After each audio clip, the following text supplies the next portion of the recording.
Well, we are back into week 3 of our 4-part series entitled Sweet Like Honey. And today we're going to look at the promise of goodness. But to just keep us up to what happened the last 2 weeks, we've taken a look at the promise of God to give us rest. And last week we took a look at God's promise of grace.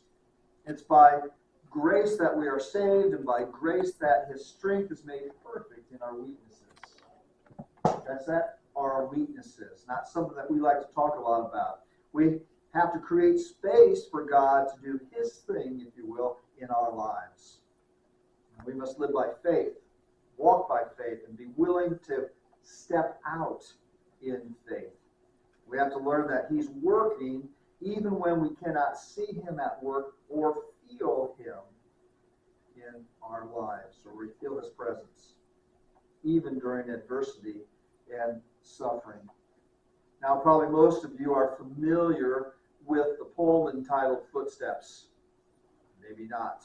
But it talks about walking with God along the shoreline, if you will, and the person looks back on the beach and notices that there are times where they look back and there's only one set of footprints. And that bothered them. The person questions God and says, well, why are those times that there's only one set of footprints? Why did you leave me during those most difficult times? And God answers back and says, child, I didn't leave you in those times. It was then that I carried you. He carried us. We've all had those seasons of our lives, haven't we? We've all struggled to experience God's goodness at times, and all we can feel is the negative. It felt lonely, isolated, and dark. We weren't experiencing God like we're used to. He seemed absent. Maybe that's the way you feel now. But the truth is, and the Scripture reminds us over and over again, that God is always with us. He will never leave or forsake us. He is working all things, even the hardest things, together for good. Admittedly, there are many times and seasons in our lives where it's nearly impossible to imagine things getting better. But maybe it's not as much about getting things better or easier or fixed as we're about to learn. Maybe it's about fixing our eyes on the goodness of God. Romans 8:28 reminds us, and we know that all things, God works for the good of those who love Him, who have been called according to His purpose. God is not only working for the sake of staying busy, if you will, but He's working for our good and ultimately His glory. Though it may be hard to believe at times, it's true. But what if God defines good a little bit differently than we do? Think about that. What is good? Here in this verse, Paul uses a particular Greek word for our English translation of good. And the word essentially means good, whether it be seen to be good or not.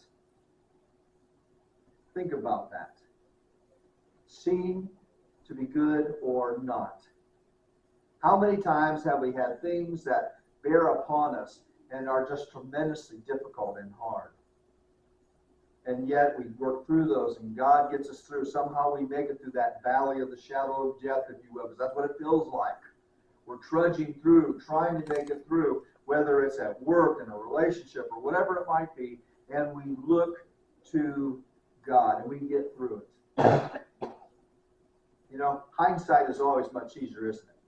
The older we get, it's easier to begin to be able to look back and see how in reality, as difficult as it was still the best, because we would not be where we are today. That's how it is. You know, God even works everything out to our good. Think about that individual that you've been praying for to come to the Lord, and that process that takes place. See, God works through all things, good and bad, sometimes neutral. And God ultimately gets the glory for every salvation, and therefore He's still working for the good in the process. But if we're honest with ourselves, we begin to realize that some of the largest strides in growth have come when? When we've been the lowest, the deepest, when we couldn't rely upon ourselves because we didn't know what to do. We say, Lord, I don't know. And we call out and we have Him. You see, God is working for good. So what areas is He working for good? We're going to take a look at 3 this morning. The first is our families. And the family is the starting place for most of us. We deeply care about family, and it pains us when a family member is experiencing some level of hardship or pain. But we must continue to believe the truth that God is wasting nothing. God uses everything. How many of you recall the story of Joseph in the Old Testament? Joseph, the son, one of the 12 sons of Jacob, that at some point early in their lives, the other sons, jealous and all, decide to sell Joseph into slavery. This is really the Cliff Notes, short version of this, of course. And he even spends time in prison. But eventually he moves up in the ranks in power in Egypt. And the story concludes then with a famine in the land, one in which Joseph's brothers and father are involved. And finally, the story culminates in a reunion between the family members. But how would Joseph react after all these years, which began with the betrayal of his own family? Would he look for revenge? Would he be kind and gracious? Well, Genesis 50, 19 and 20 says this, "But Joseph said to them, 'Don't be afraid. Am I in the place of God? You intended to harm me, but God intended it for good to accomplish what is now being done, the saving of many lives.'" Even people in Joseph's own family intended something for evil. However, he recognized that nonetheless, God was going to use it for good. Here's the reality. There will be people, whether they are a part of your family or not, who will seek to orchestrate things for evil against you in our families. And the Bible even promises elsewhere that if we are followers of Jesus Christ, we will be hated. We will face persecution, punishment, pain for faith in Jesus. Matthew 10:22 says, You will be hated by everyone because of me, but the one who stands firm to the end will be saved. Are we willing to shift our mindset to one of Romans 8:28? Will we make the decision to believe God is still working for our good, even when our family experiences hardship or heartache of some kind? Maybe that's the exact season you find yourself in right now.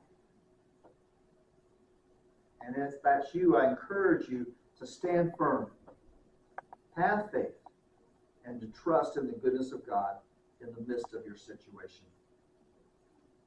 He's not only working in our families, but He's also working in our jobs, our vocations. You know, we can look around here, we can see different career paths.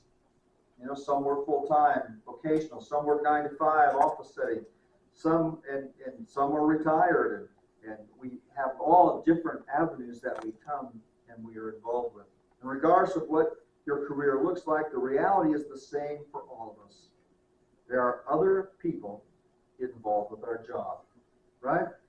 Job's always good until you have other people involved. That means that we've got an amazing opportunity, though, to share God's goodness with those around us. However, it also means that coworkers may treat us poorly. Or in a more extreme case, how do you believe God is still working for good when you might get fired or laid off?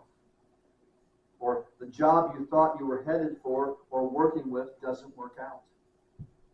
Many years ago, Karen and I found ourselves both at the Good Shepherd bookstore and enjoyed me.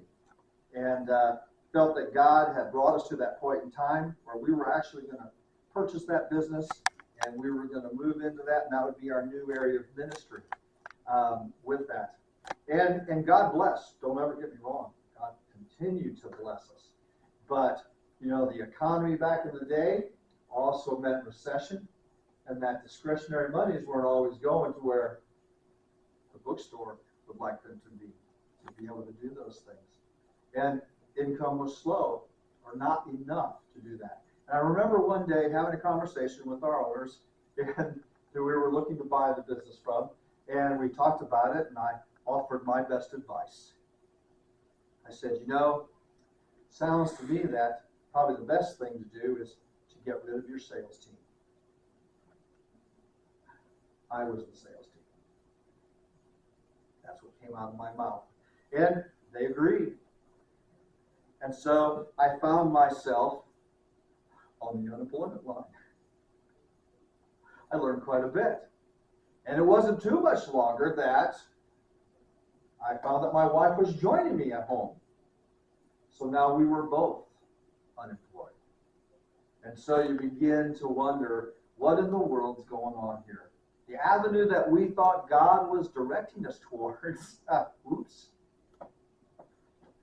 wasn't happening. Wasn't going to happen. You know, it just didn't make sense. If we took a part of the business, we just financially, it could not happen for us both to do the work. I'm a good salesman, but I still was going to have to bring in, I calculated, $2,000 more a month than I was currently bringing in. And I thought I had beat bushes as it was. It just wasn't going to happen. And so what do? You look up to the Lord and say, I have no idea where I'm going next. What do? John was still in high school. What do? You know, didn't really want to pull him out. And so we prayed. I got up every morning, got dressed, ready to go. It was like I had someplace to go. That's what you do. Because God was there. You see, I still had to believe that God was not going to waste anything. And that's been my experience. Even this confusing situation that weighed heavily on us. And at times that, you know, we need that motivational speaker to tell us, just get back up again and keep moving, keep going. Don't get me wrong, there's a lot of truth in that. However, the Bible repeats a different notion over and over, especially in the Old Testament. In order to see that God would truly waste nothing, God invited his people, the Israelites, to be able to remember. Deuteronomy 5:15 says, remember that you were slaves in Egypt, and that the Lord your God brought you out of there with a mighty hand and an outstretched arm. And I wonder if the key is not, and I believe it is, I don't really wonder, is that we need to move forward in a season of uncertainty. That simply we remember that God has been involved in our past, and we look to see what he's doing. I find myself now a lot of times saying, Lord, I have no clue what's going to happen, but I can't wait to find out. Because we remember. We remember what God has done. And it's important for us to go back to our lives and think about those instances